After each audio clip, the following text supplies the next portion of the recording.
Hello, everybody. Josh Neighbors here, Locked On Big 12 podcast. On today's show, it is our final preview of teams coming in to the Big 12 in 2023. We preview the 2022 season for the Cincinnati Bearcats with Alex Frank of Locked On Bearcats. That's coming up on today's show.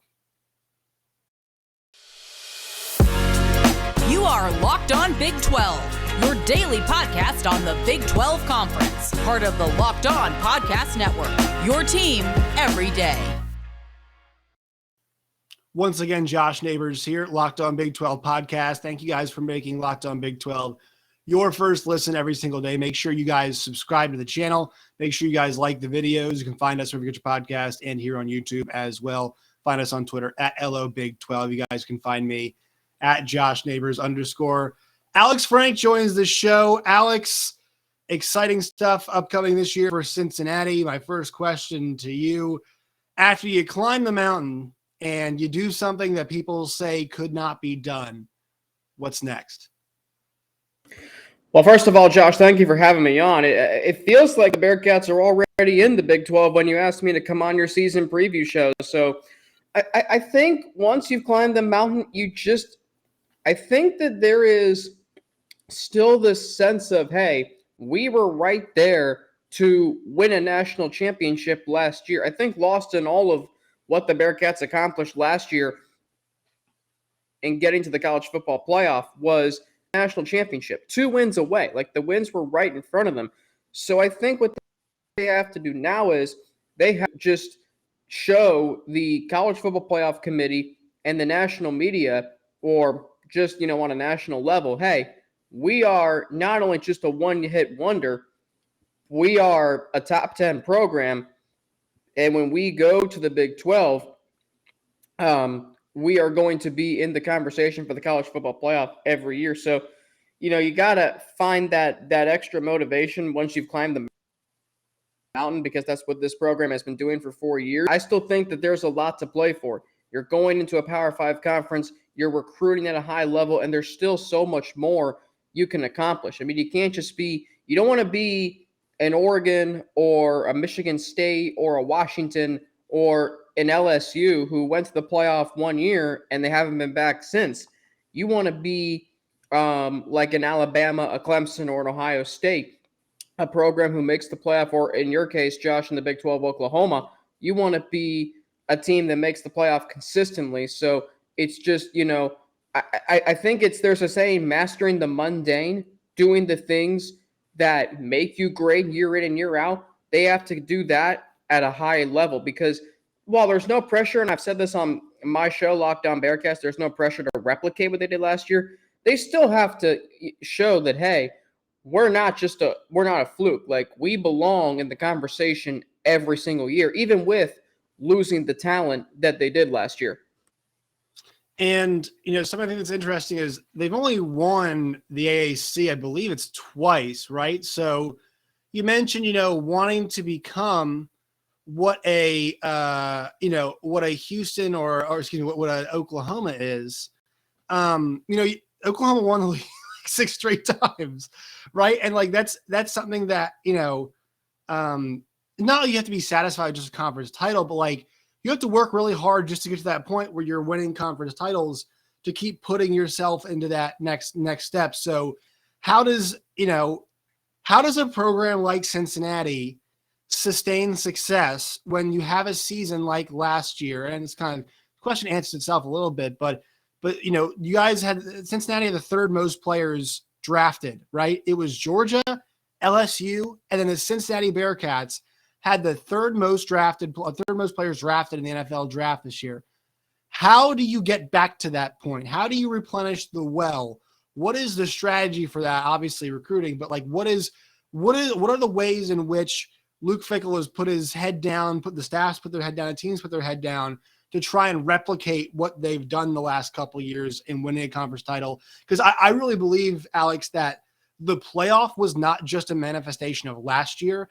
I actually think that 2020 season played a massive part. They basically had to go 24-0 to make a playoff. I think they had to pay it forward. They pay their dues basically in the 2020 season, right? and then execute in 2023 to get, or 2022 rather, whatever it is, 2021 to make it happen. Like that was a 2020 and 2021 project making the playoff was, in my opinion. Do you agree? I think that's a fantastic point, Josh, that I agree with 100%, because in 2020, they went 9-0 in the regular season. They were number 7 in the initial playoff rankings. Now, that season was chaotic from the jump because of COVID-19. But still, the fact that the Cincinnati Bearcats were even in the conversation, both locally and nationally, was a first for the program. And they went through, having Power 5 teams jump them for no reason. They went through the heartbreak of losing the Peach Bowl to Georgia, a game they never should have lost. And I think a lot of people in Cincinnati around the program will tell you that that is what fueled them. That's what fueled Desmond Ridder, Myjai Sanders, Kobe Bryant to come back for 2021. And going into that season, there was the possibility. Now, I personally tampered my expectations a little bit, knowing how difficult the schedule was, knowing how college football works. It's a Power 5 driven sport.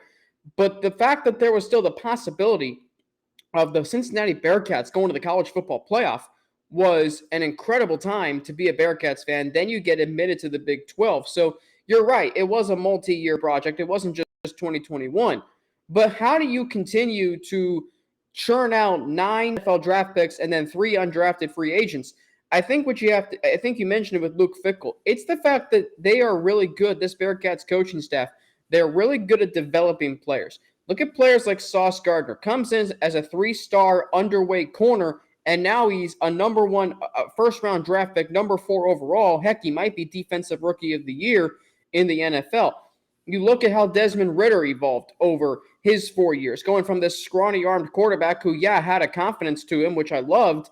He evolved into a leader. He was a dynamic playmaker, and I believe he's going to do big things in the NFL. You look at a guy like Alec Pierce, who, at one point they were going to move him to linebacker. Well, I'm sure as heck glad they didn't do that, because now he's going to make an impact on the Indianapolis Colts. So it's Luke Fickell, it's Brady Collins, the strength and conditioning coach. It's the coaching staff as a whole, developing players and getting them ready to head into the NFL. And, well, let's look that they play in the American Athletic Conference. Okay, well, in the last 4 years, they've played go back even to the start of the Fickell era. They have played at Michigan. They have played at UCLA. They've played at Ohio State. They've played against Army. They've played at Indiana. They've played at Notre Dame, and they're about 500 in those games. So they're winning those games. They're winning some of those games, and that gets you noticed by pro scouts. I mean, heck, even against UCF in the American Athletic Conference. Now, UCF has also come into the Big 12. But when the Bearcats played Central Florida last year, Josh, I think there were about 10 NFL teams on site. And there were like 22 NFL scouts, I believe, at one fall camp at little-known West Harrison, Indiana, which, yes, is off I-275. It's a major road in Cincinnati. But the fact that you had that amount of scouts at fall camp, I had never been a part of. It's something the program had never seen. I had never been a part of, and it was cool for me. It was cool for anyone affiliated with the Bearcats program to not only be on this great run to college football, the pinnacle of the sport, which is playing for a national championship, but also, hey, when we get to the NFL draft, when Georgia celebrates players who got drafted, and no one was touching them in the draft this year.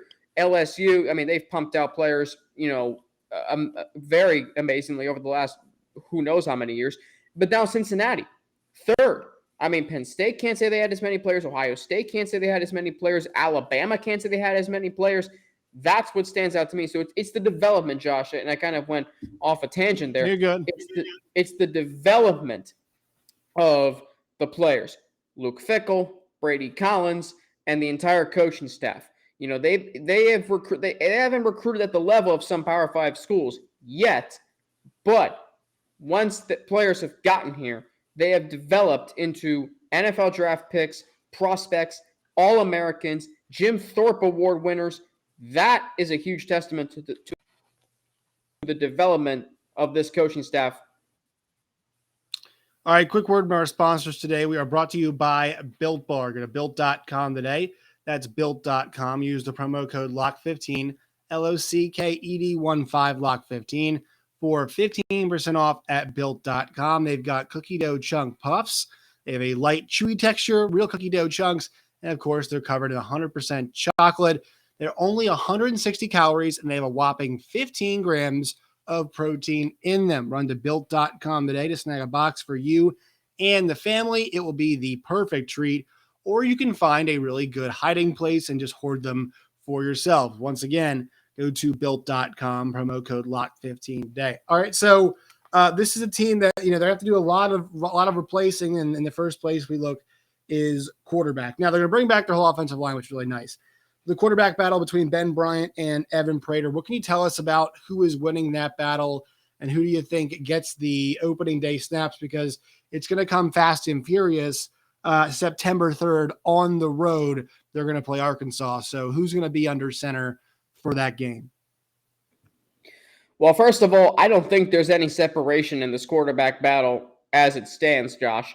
Ben Bryant and Evan Prater are so close. Now, it's been, the plot of the timeline of this battle has been unique, because after the season, after the Cotton Bowl ended and he turned the calendar to 2022, you knew, okay, Evan Prater's waiting in the wings. But then this wrinkle gets thrown in there. Ben Bryant decides to transfer back to Cincinnati. And then, of course, the question starts swirling. Well, does that mean he's the automatic starter? What happens to Evan Prater?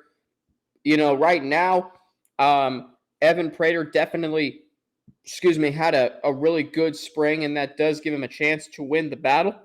If I had to pick who I'd want to be the starting quarterback, I would still go with Evan Prater because of his huge upside that he brings and the fact that he backed up Desmond Ridder for 2 years, and you can gain a wealth of knowledge learning from that guy. But the tricky part is you're going to Arkansas week 1, and that's not going to be an easy game. So you want the guy who's the most experienced, and right now that's Ben Bryant. I will say this, Josh, there's not a wrong decision here. There's not a decision that can be made that is wrong. There is, I think the quarterback battle, to me, my question is, and I said this on Monday on Locked On Bearcats, I said, who is the most prepared? Who is the most prepared quarterback to hit the ground running in fall camp starting soon and locking down that starting job? Is it Evan Prater, who backed up Desmond Ridder for 2 years? Maybe hasn't had as much playing time yet, but has learned behind the third winningest quarterback in college football history? Or is it Ben Bryant, a player who knows this Bearcats program a lot because he was a part of it for 3 years, then transferred to Eastern Michigan where he started for a season? I know it's Eastern Michigan. That's not going to excite a lot of fans, but he did start a whole season. And when you start as a quarterback for a whole season in college football at the FBS level, that does mean something. So that's a question I have. And then the long-term answer to this is you need to know who your quarterback is going to the Big 12. If Ben Bryant can, get rid of this, this ceiling that it feels like is hanging over him, because that there is a ceiling to his potential. If he can overcome that, he's the answer. But if Ben Bryant is good but holds you back a little bit offensively, then go to your dynamic playmaker who has shown no limits to his game, and Evan Prater, and that, I think, could win big in the Big 12. So to answer your question, it's a very close battle right now. I give the leg up to Ben Bryant. I think a lot of us want Evan Prater to start around Bearcats country, and that's fine. I'm in that same boat. But I think you have to remember, okay, who's the most experienced?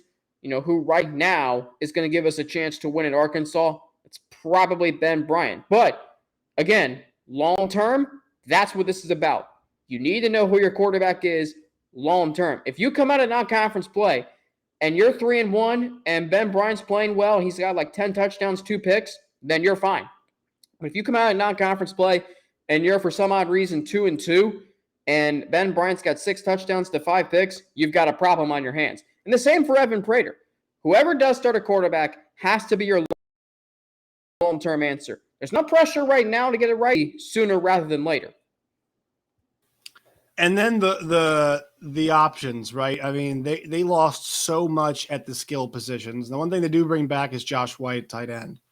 But I mean, what else is there to, are we looking at here at those skill positions as they try to relock and reload? Obviously, the big loss being Jerome Ford in the backfield.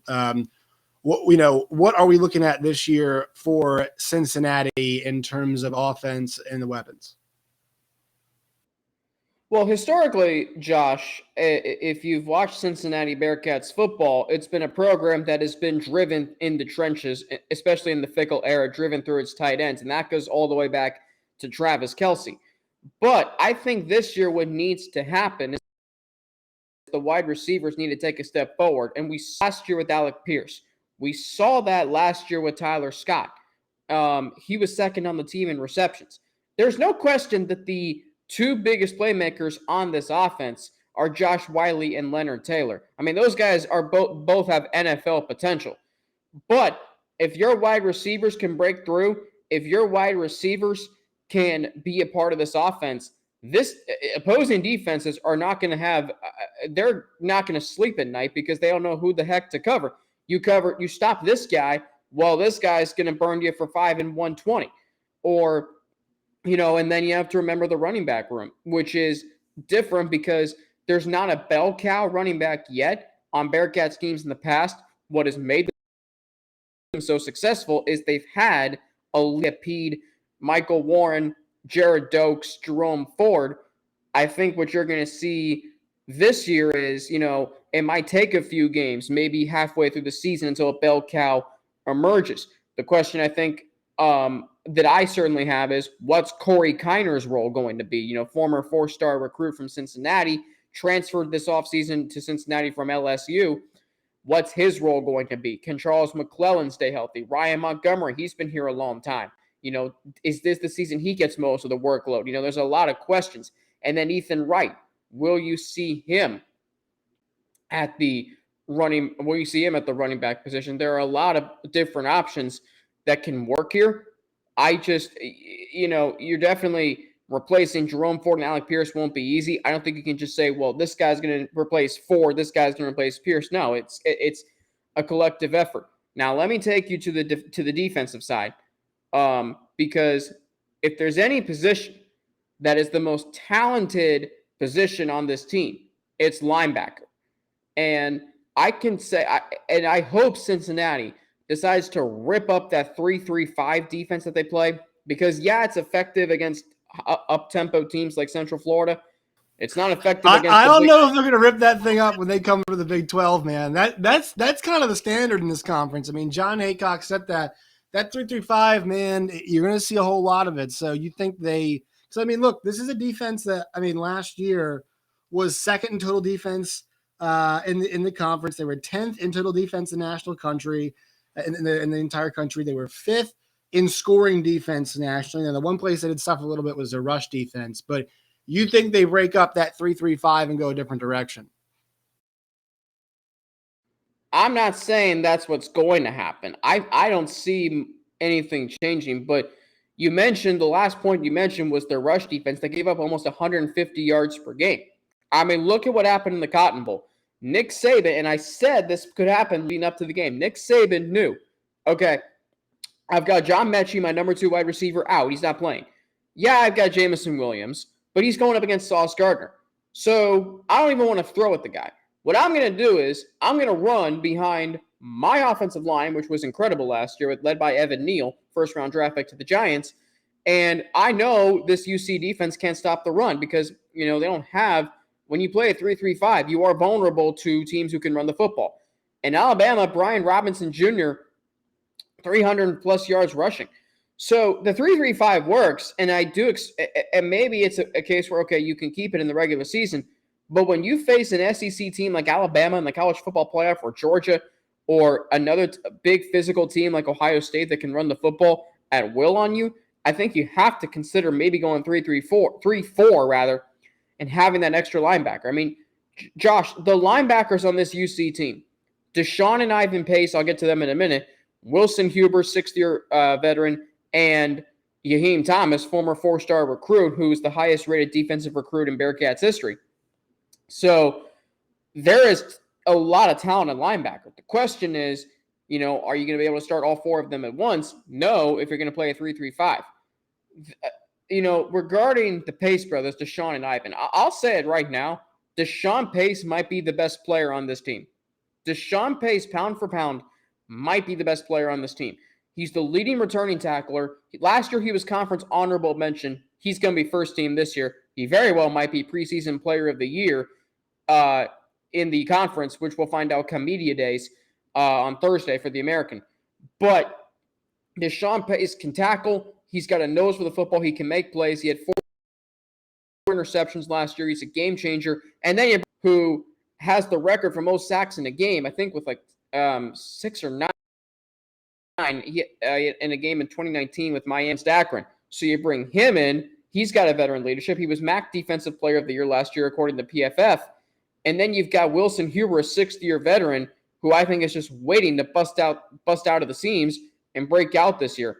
So there is a lot of talent backing up what's going to be a new look defensive line. Linebacker might be the most experienced and talented position on this team. They're going to have no issues replacing guys there who left last year, Darian Beavers and Joe DeBlanca, because they have great players who played behind them last year. But skill player-wise, there's definitely a lot of changes. There's definitely going to be some new looks. It's going to be interesting to see how the corners look taking first-team reps. I mean, Sauce and Kobe aren't walking through the doors come fall camp, which starts very soon.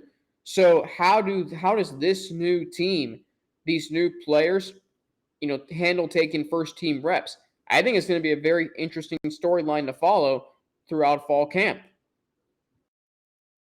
All right, so now it's time. I ask everybody for a prediction. What is your thoughts this year? Prediction. Look at the schedule. Your thoughts for a record, and will they be making a return trip to the AAC championship game? Well, I'll answer the second question first. They will be making a return trip to the championship game. I just don't see how they don't. Name me 2 better teams in this conference than Cincinnati definitively. Maybe Houston. Okay, well, you can't definitively say SMU or Memphis. So I will say Cincinnati does go back to their 4th straight conference championship, which that's impressive in of itself, playing for a 4th straight championship, playing in the championship game for a 4th straight year. So that's a yes. As far as record goes, I say they lose at Arkansas. I mean, they're I think they're like a touchdown underdog right now, which that's expected. Excuse me. They'll beat Kennesaw State, Miami, Indiana, so 3-1 conference play. The gauntlet of SMU and UCF remains to determine how that's going to play out. I personally think they can win both games. So I see an 11-1 Bearcats team, maybe more realistically 10-2, but this team is going to be at least 10-2, at least 7-1 in conference play. I think they can be 11-1, 8-0. They'll play for a conference championship. They don't play Houston during the regular season. I don't know Houston's schedule off the top of my head. So I think it's going to be those 2 teams, again, playing for a conference championship. And as far as them winning that game, we'll cross that bridge if it comes. But no, without question, without question, Josh, this team will play for a 4th straight conference championship. They should. I mean, it's the bare minimum that should be expected of all Bearcats teams because, Josh, you think about Cincinnati is coming off a college football playoff appearance. Well, okay, when you're still playing in the American Athletic Conference, you are a Power 5 team playing in the American Athletic Conference.